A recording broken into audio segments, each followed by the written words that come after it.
The autumn days declined to winter. Once more the leisure world was in transition between country and town, and Fifth Avenue, still deserted at the weekend, showed from Monday to Friday a broadening stream of carriages between housefronts gradually restored to consciousness. The horse show, some 2 weeks earlier, had produced a passing semblance of reanimation, filling the theaters and restaurants with a human display of the same costly and high-stepping kind as circled daily about its ring. In Miss Bart's world the horse show, and the public it attracted, had ostensibly come to be classed among the spectacles disdained of the elect, but, as the feudal lord might sally forth to join in the dance on his village green, so society, unofficially and incidentally, still condescended to look in upon the scene.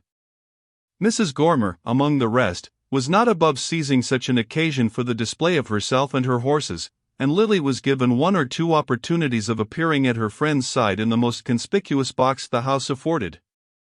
But this lingering semblance of intimacy made her only the more conscious of a change in the relation between Mattie and herself, of a dawning discrimination, a gradually formed social standard, emerging from Mrs. Gormer's chaotic view of life. It was inevitable that Lily herself should constitute the first sacrifice to this new ideal, and she knew that, once the Gormers were established in town, the whole drift of fashionable life would facilitate Mattie's detachment from her. She had, in short, failed to make herself indispensable, or rather, her attempt to do so had been thwarted by an influence stronger than any she could exert. That influence, in its last analysis, was simply the power of money. Bertha Dorset's social credit was based on an impregnable bank account. Lily knew that Rosedale had overstated neither the difficulty of her own position nor the completeness of the vindication he offered. Once Bertha's match in material resources, her superior gifts would make it easy for her to dominate her adversary. An understanding of what such domination would mean, and of the disadvantages accruing from her rejection of it, was brought home to Lily with increasing clearness during the early weeks of the winter. Hitherto, she had kept up a semblance of movement outside the main flow of the social current, but with the return to town, and the concentrating of scattered activities, the mere fact of not slipping back naturally into her old habits of life marked her as being unmistakably excluded from them. If one were not a part of the season's fixed routine, one swung unsphered in a void of social non-existence. Lily, for all her dissatisfied dreaming, had never really conceived the possibility of revolving about a different center. It was easy enough to despise the world, but decidedly difficult to find any other habitable region. Her sense of irony never quite deserted her, and she could still note, with self-directed derision, the abnormal value suddenly acquired by the most tiresome and insignificant details of her former life. Its very drudgeries had a charm now that she was involuntarily released from them. Card-leaving, note-writing, enforced civilities to the dull and elderly, and the smiling endurance of tedious dinners, how pleasantly such obligations would have filled the emptiness of her days. She did indeed leave cards in plenty. She kept herself, with a smiling and valiant persistence, well in the eye of her world, nor did she suffer any of those gross rebuffs which sometimes produce a wholesome reaction of contempt in their victim. Society did not turn away from her, it simply drifted by, preoccupied and inattentive, letting her feel, to the full measure of her humbled pride, how completely she had been the creature of its favor. She had rejected Rosedale's suggestion with a promptness of scorn almost surprising to herself. She had not lost her capacity for high flashes of indignation. But she could not breathe long on the heights. There had been nothing in her training to develop any continuity of moral strength. What she craved, and really felt herself entitled to, was a situation in which the noblest attitude should also be the easiest. Hitherto her intermittent impulses of resistance had sufficed to maintain her self-respect. If she slipped she recovered her footing, and it was only afterward that she was aware of having recovered it each time on a slightly lower level. She had rejected Rosedale's offer without conscious effort, her whole being had risen against it, and she did not yet perceive that, by the mere act of listening to him, she had learned to live with ideas which would once have been intolerable to her. To Gertie Farish, keeping watch over her with a tenderer if less discerning eye than Mrs. Fisher's, the results of the struggle were already distinctly visible. She did not, indeed, know what hostages Lily had already given to expediency, but she saw her passionately and irretrievably pledged to the ruinous policy of keeping up. Gertie could smile now at her own early dream of her friend's renovation through adversity. She understood clearly enough that Lily was not of those to whom privation teaches the unimportance of what they have lost. But this very fact, to Gertie, made her friend the more piteously in want of aid, the more exposed to the claims of a tenderness she was so little conscious of needing. Lily, since her return to town, had not often climbed Miss Farish's stairs. There was something irritating to her in the mute interrogation of Gertie's sympathy. She felt the real difficulties of her situation to be incommunicable to anyone whose theory of values was so different from her own, and the restrictions of Gertie's life, which had once had the charm of contrast, now reminded her too painfully of the limits to which her own existence was shrinking. When at length, one afternoon, she put into execution the belated resolve to visit her friend, this sense of shrunken opportunities possessed her with unusual intensity. The walk up Fifth Avenue, unfolding before her, in the brilliance of the hard winter sunlight, an interminable procession of fastidiously equipped carriages, giving her, through the little squares of brougham windows, peeps of familiar profiles bent above visiting lists, of hurried hands dispensing notes and cards to attendant footmen. This glimpse of the ever-revolving wheels of the great social machine made Lily more than ever conscious of the steepness and narrowness of Gertie's stairs, and of the cramped blind alley of life to which they led. Dull stairs destined to be mounted by dull people. How many thousands of insignificant figures were going up and down such stairs all over the world at that very moment, figures as shabby and uninteresting as that of the middle-aged lady in limp black who descended Gertie's flight as Lily climbed to it. That was poor Miss Jane Silverton. She came to talk things over with me. She and her sister want to do something to support themselves, Gertie explained, as Lily followed her into the sitting room. To support themselves? Are they so hard up? Miss Bart asked with a touch of irritation. She had not come to listen to the woes of other people. I'm afraid they have nothing left. Ned's debts have swallowed up everything. They had such hopes, you know, when he broke away from Carrie Fisher. They thought Bertha Dorset would be such a good influence, because she doesn't care for cards, and well, she talked quite beautifully to poor Miss Jane about feeling as if Ned were her younger brother, and wanting to carry him off on the yacht, so that he might have a chance to drop cards and racing, and take up his literary work again. Miss Farish paused with a sigh which reflected the perplexity of her departing visitor. But that isn't all. It isn't even the worst.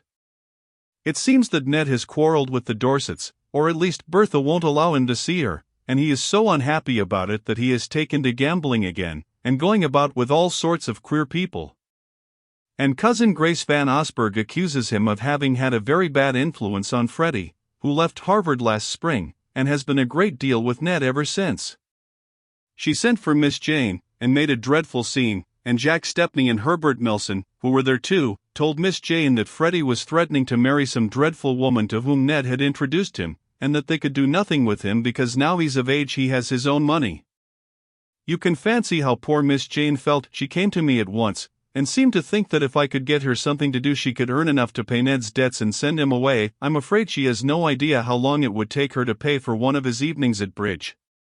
And he was horribly in debt when he came back from the cruise. I can't see why he should have spent so much more money under Bertha's influence than Carrie's, can you? Lily met this query with an impatient gesture.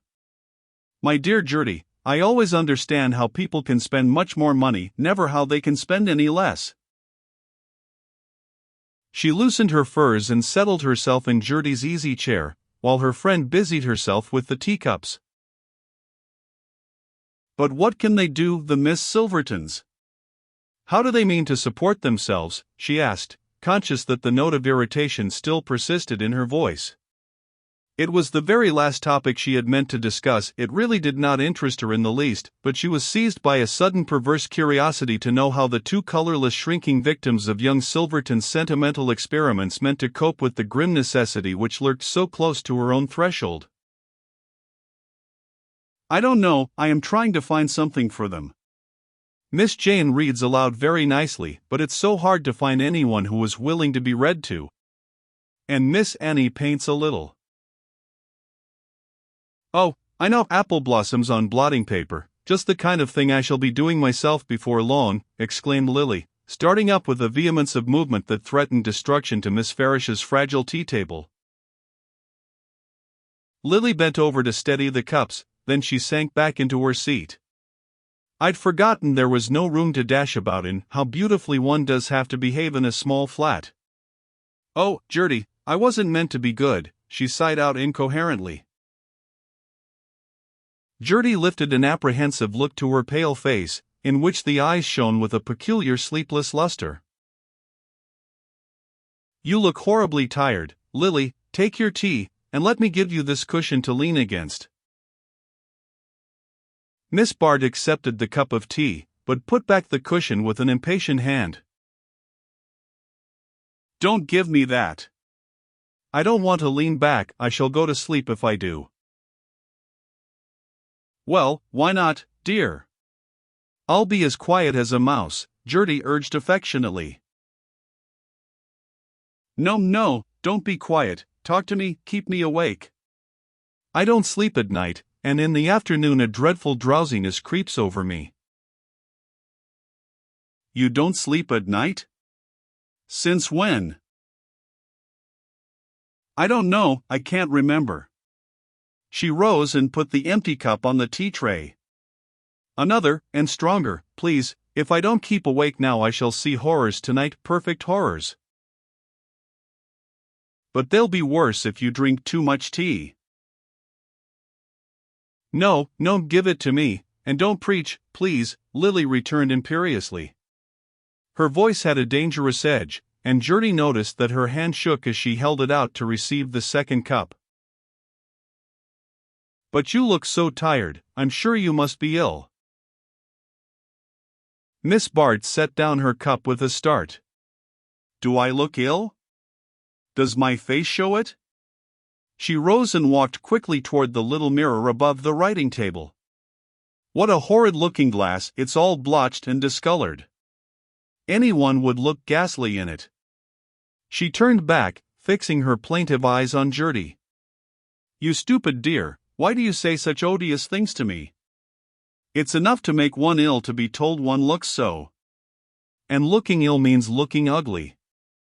She caught Gertie's wrists and drew her close to the window. After all, I'd rather know the truth. Look me straight in the face, Gertie, and tell me, am I perfectly frightful? You're perfectly beautiful now, Lily. Your eyes are shining, and your cheeks have grown so pink all of a sudden. Ah, they were pale, then ghastly pale, when I came in? Why don't you tell me frankly that I'm a wreck? My eyes are bright now because I'm so nervous, but in the mornings they look like lead. And I can see the lines coming in my face, the lines of worry and disappointment and failure. Every sleepless night leaves a new one, and how can I sleep when I have such dreadful things to think about? Dreadful things, what things? Asked Gertie, gently detaching her wrists from her friend's feverish fingers. What things? Well, poverty, for one, and I don't know any that's more dreadful. Lily turned away and sank with sudden weariness into the easy chair near the tea table. You asked me just now if I could understand why Ned Silverton spent so much money. Of course I understand, he spends it on living with the rich. You think we live on the rich, rather than with them, and so we do, in a sense, but it's a privilege we have to pay for.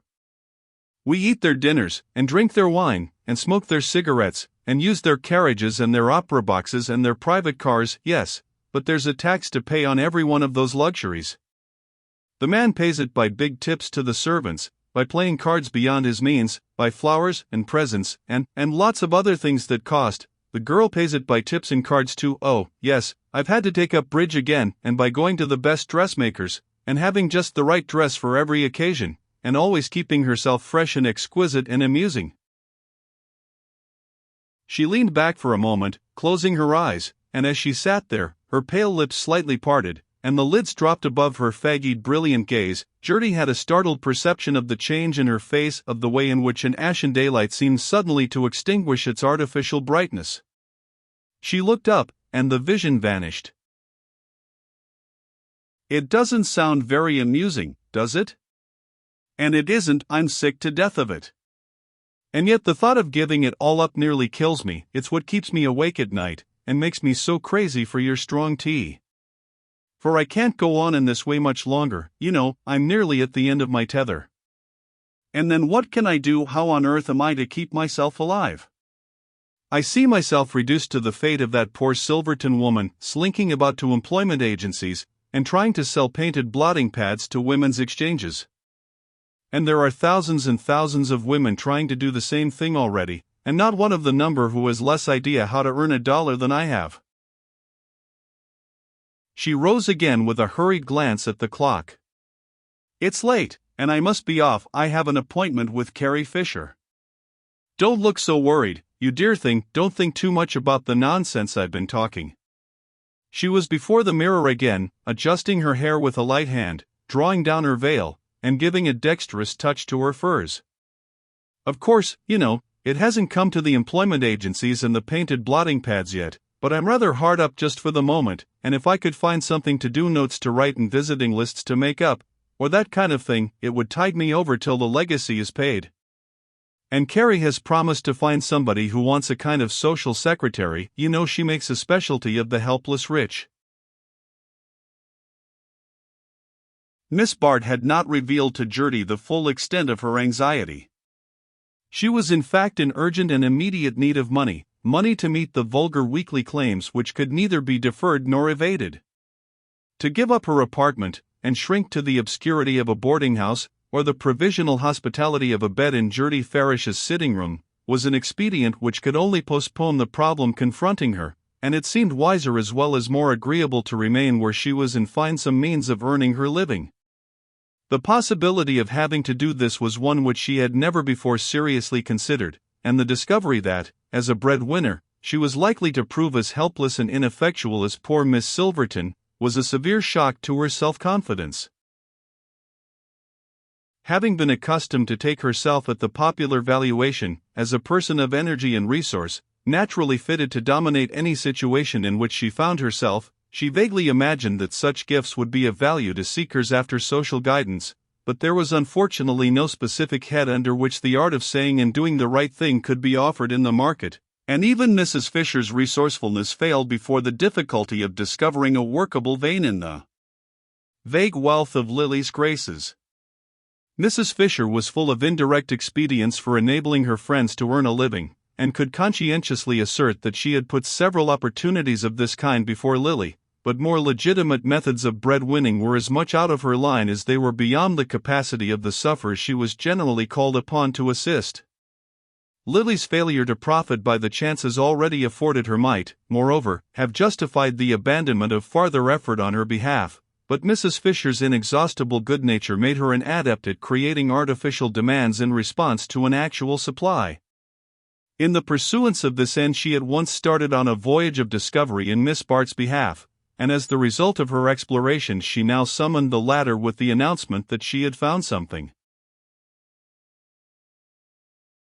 Left to herself, Gertie mused distressfully upon her friend's plight, and her own inability to relieve it. It was clear to her that Lily, for the present, had no wish for the kind of help she could give. Miss Farish could see no hope for her friend but in a life completely reorganized and detached from its old associations, whereas all Lily's energies were centered in the determined effort to hold fast to those associations, to keep herself visibly identified with them, as long as the illusion could be maintained. Pitiable as such an attitude seemed to Gertie, she could not judge it as harshly as Selden, for instance, might have done. She had not forgotten the night of emotion when she and Lily had lain in each other's arms, and she had seemed to feel her very heart's blood passing into her friend. The sacrifice she had made had seemed unavailing enough, no trace remained in Lily of the subduing influences of that hour, but Gertie's tenderness, disciplined by long years of contact with obscure and inarticulate suffering, could wait on its object with a silent forbearance which took no account of time. She could not, however, deny herself the solace of taking anxious counsel with Lawrence Selden, with whom, since his return from Europe, she had renewed her old relation of cousinly confidence. Selden himself had never been aware of any change in their relation. He found Gertie as he had left her, simple, undemanding and devoted, but with a quickened intelligence of the heart which she recognized without seeking to explain it. To Gertie herself it would once have seemed impossible that she should ever again talk freely with him of Lily Bart, but what had passed in the secrecy of her own breast seemed to resolve itself, when the mist of the struggle cleared, into a breaking down of the bounds of self, a deflecting of the wasted personal emotion into the general current of human understanding. It was not till some 2 weeks after her visit from Lily that Gertie had the opportunity of communicating her fears to Selden. The latter, having presented himself on a Sunday afternoon, had lingered on through the dowdy animation of his cousin's tea hour, conscious of something in her voice and eye which solicited a word apart, and as soon as the last visitor was gone Gertie opened her case by asking how lately he had seen Miss Bart. Selden's perceptible pause gave her time for a slight stir of surprise. "I haven't seen her at all. I've perpetually missed seeing her since she came back." This unexpected admission made Gertie pause too, and she was still hesitating on the brink of her subject when he relieved her by adding, "I've wanted to see her, but she seems to have been absorbed by the Gormer set since her return from Europe." "That's all the more reason. She's been very unhappy." "Unhappy at being with the Gormers?" "Oh, I don't defend her intimacy with the Gormers, but that too is at an end now, I think. You know people have been very unkind since Bertha Dorset quarreled with her." Aunt Selden exclaimed, rising abruptly to walk to the window, where he remained with his eyes on the darkening street while his cousin continued to explain, "Judy Trenor and her own family have deserted her too, and all because Bertha Dorset has said such horrible things. And she is very poor, you know. Mrs. Peniston cut her off with a small legacy, after giving her to understand that she was to have everything." "Yes, I know," Selden assented curtly, turning back into the room, but only to stir about with restless steps in the circumscribed space between door and window. "Yes, she's been abominably treated, but it's unfortunately the precise thing that a man who wants to show his sympathy can't say to her." His words caused Gertie a slight chill of disappointment. "There would be other ways of showing your sympathy," she suggested. Selden, with a slight laugh, sat down beside her on the little sofa which projected from the hearth. "What are you thinking of, you incorrigible missionary?" he asked. Gertie's color rose, and her blush was for a moment her only answer. Then she made it more explicit by saying, "I am thinking of the fact that you and she used to be great friends, that she used to care immensely for what you thought of her, and that, if she takes your staying away as a sign of what you think now, I can imagine it's adding a great deal to her unhappiness." "My dear child, don't add to it still more, at least to your conception of it, by attributing to her all sorts of susceptibilities of your own." Selden, for his life, could not keep a note of dryness out of his voice, but he met Gertie's look of perplexity by saying more mildly, "But, though you immensely exaggerate the importance of anything I could do for Miss Bart, you can't exaggerate my readiness to do it if you ask me to." He laid his hand for a moment on hers, and there passed between them, on the current of the rare contact, one of those exchanges of meaning which fill the hidden reservoirs of affection. Gertie had the feeling that he measured the cost of her request as plainly as she read the significance of his reply, and the sense of all that was suddenly clear between them made her next words easier to find. "I do ask you, then, I ask you because she once told me that you had been a help to her, and because she needs help now as she has never needed it before. You know how dependent she has always been on ease and luxury, how she has hated what was shabby and ugly and uncomfortable. She can't help it, she was brought up with those ideas, and has never been able to find her way out of them. But now all the things she cared for have been taken from her, and the people who taught her to care for them have abandoned her too, and it seems to me that if someone could reach out a hand and show her the other side, show her how much is left in life and in herself." Gertie broke off, abashed at the sound of her own eloquence, and impeded by the difficulty of giving precise expression to her vague yearning for her friend's retrieval. "I can't help her myself, she's passed out of my reach," she continued. "I think she's afraid of being a burden to me.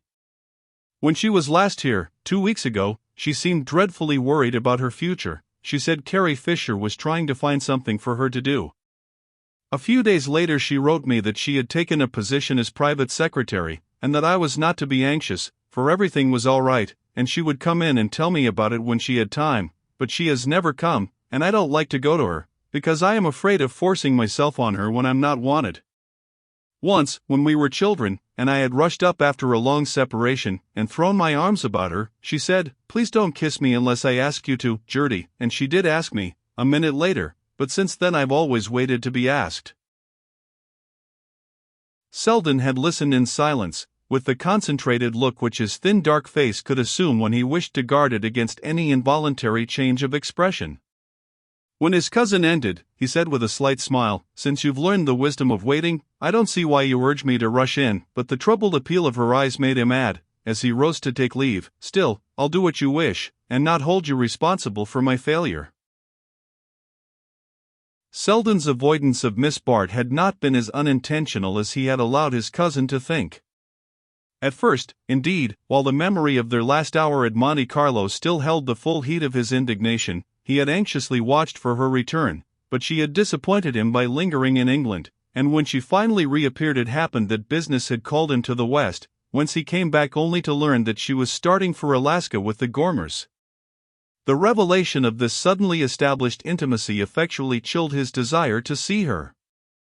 If, at a moment when her whole life seemed to be breaking up, she could cheerfully commit its reconstruction to the Gormers, there was no reason why such accidents should ever strike her as irreparable. Every step she took seemed in fact to carry her farther from the region where, once or twice, he and she had met for an illumined moment, and the recognition of this fact, when its first pang had been surmounted, produced in him a sense of negative relief. It was much simpler for him to judge Miss Bart by her habitual conduct than by the rare deviations from it which had thrown her so disturbingly in his way, and every act of hers which made the recurrence of such deviations more unlikely, confirmed the sense of relief with which he returned to the conventional view of her. But Gertie Farish's words had sufficed to make him see how little this view was really his, and how impossible it was for him to live quietly with the thought of Lily Bart.